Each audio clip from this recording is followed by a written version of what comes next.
என்னை தேடும் இறைவனே, உம்மை நாடி வருகிறேன்.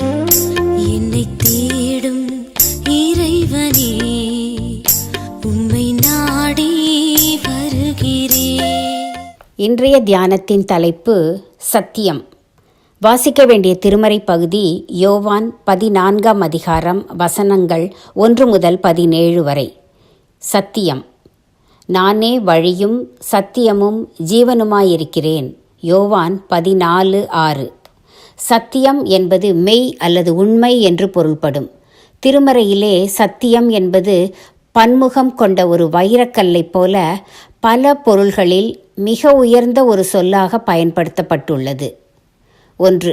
நானே வழியும் சத்தியமும் ஜீவனுமாயிருக்கிறேன் என்று சொல்வதால் இயேசுவே சத்தியமாகிறார். யோவான் 14:6. 2. உம்முடைய வேதம் சத்தியம். சங்கீதம் 119, 142. 3. சத்திய ஆவியாகிய அவர், அதாவது பரிசுத்த ஆவியானவர் வரும்போது சகல சத்தியத்திற்குள்ளும் உங்களை நடத்துவார். யோவான் 16:13. 4.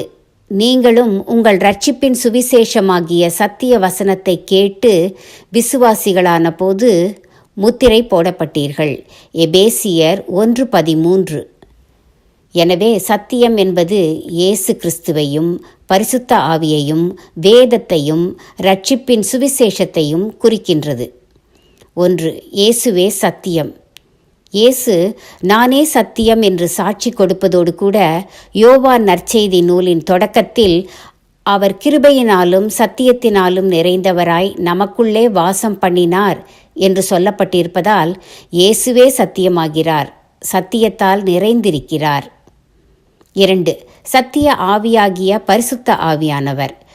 யோவான் 16:13.